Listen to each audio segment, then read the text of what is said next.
महिलांसाठी खास उपयुक्त किचन टिप्स. नमस्कार मैत्रिणींनो, नॉलेज क्लब या चॅनलमध्ये आपल्या सगळ्यांचे स्वागत करते.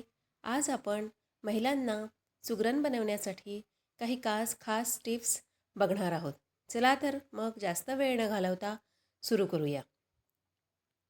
नंबर 1 आहेत मेथीची भाजी. ही कडू असते आणि मेथीची भाजी कडू लागू नये म्हणून त्यात शेंगदाण्याचा कूट घालावा.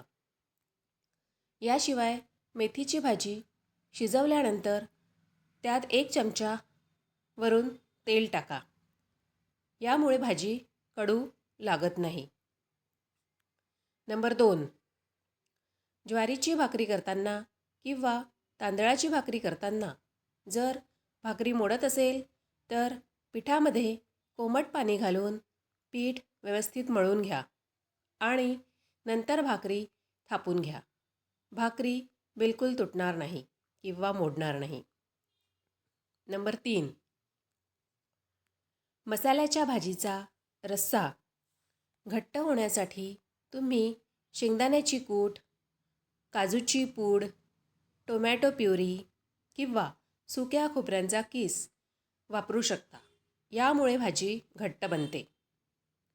4, इडली डोसाचे पीठ शिल्लक राहिल्यानंतर ते आंबट होऊ नये यासाठी त्यामध्ये 2-3 हिरव्या मिरच्यांचे तुकडे घालावे. मिरच्यांमुळे इडली डोसाचे पीठ जास्त आंबत नाही. 5, भेंडीची भाजी बऱ्याचदा चिकट होते किंवा तिच्यामध्ये चिकट तारा दिसतात. भेंडीचा असा चिकटपणा घालवण्यासाठी त्यात थोडं लिंबू पिळा. भाजी मोकळी तर होईलच, शिवाय तिची चवही आणखी छान लागेल. नंबर 6, कुकरमध्ये डाळ शिजत घातल्यानंतर शिट्टी झाली की काही वेळा प्रेशरमुळे आतील हळदीचे पाणी बाहेर येते आणि त्यामुळे आपला कुकर तर खराब होतोच, त्याचबरोबर ते पाणी सगळीकडे उडाल्यामुळे किचन देखील खराब होते. असे होऊ नये म्हणून कुकरचे झाकण लावण्याआधी कुकरच्या काळ्या रबरी रिंगवर थोडेसे तेल घालावे. नंबर 7, घरात खूप लाल मुंग्या लागल्या असतील तर त्या जागी हळद टाकल्यास पूर्णपणे मुंग्या नाहीशा होतात.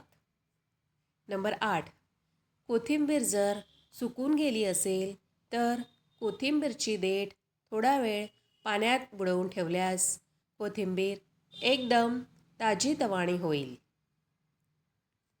नंबर 9, कोणताही पदार्थ गॅसवर उकळत असताना किंवा गरम होत असताना त्यात कोथिंबीर टाकू नका.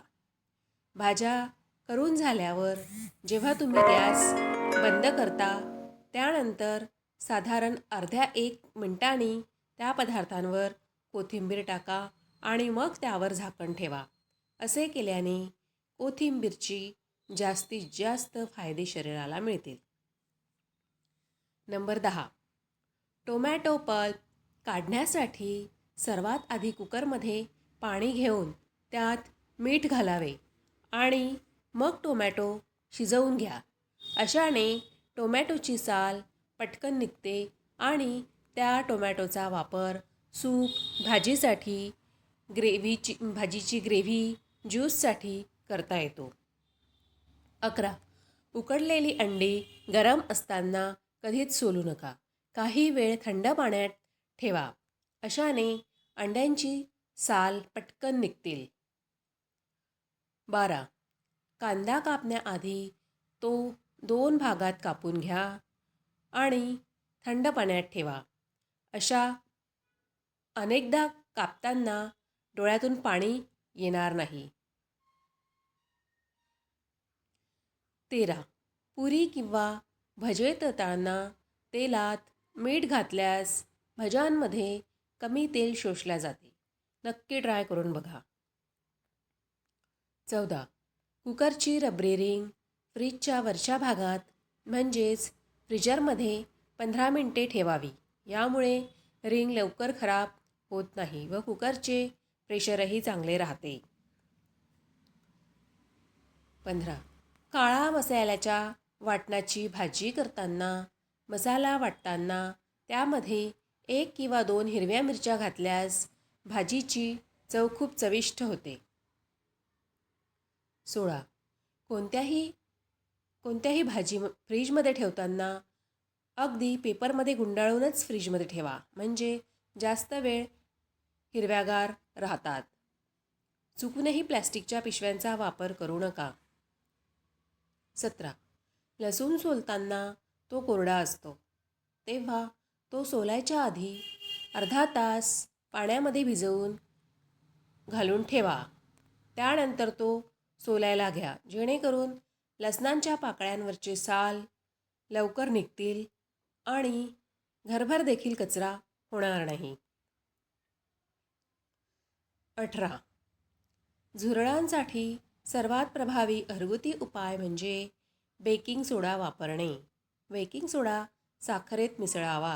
हे मिश्रण घरातील ज्या कोपऱ्यातून झुरळ येतात तिथे घालावे.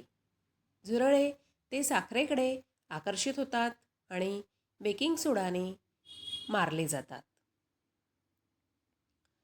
19. बासुंदी करताना जर आपले लक्ष नसले तर ती बासुंदी खाली उतू जाऊ शकते. अशा वेळी बासुंदीमध्ये छोटी स्टीलची प्लेट टाकून ठेवल्यास ती बासुंदी खाली सांडणार नाही आणि ती गंजाला पण लागणार नाही. 20. बाजारातून भाज्या आणल्यानंतर त्या भाज्या स्वच्छ मिठाच्या पाण्याने धुवून मगच फ्रीजमध्ये ठेवाव्यात. 21. दह्याची कढी किंवा फोडणीचे वरण करताना त्या फोडणीमध्ये हिंग घालायला विसरू नका. हिंग घातल्यास कढी किंवा वरण अतिशय चविष्ट बनते. 22. किसणीवर गूळ किसताना किसणीला किंवा विळीला तेलाचा हात लावावा. अशाने अजिबात गूळ चिकटत नाही. तर तुम्हाला ही आजची महत्त्वपूर्ण माहिती कशी वाटली तर मला कॉमेंटमध्ये नक्की कळवा. अशाच नवनवीन टिप्स जाणून घेण्यासाठी चॅनलला नक्की सबस्क्राईब करा, लाईक करा, आपल्या मित्रमैत्रिणींना शेअर करा. भेटूया पुढच्या नवीन व्हिडिओमध्ये अशाच नवनवीन माहितीसोबत. तोपर्यंत स्वस्थ रहा, मस्त खा.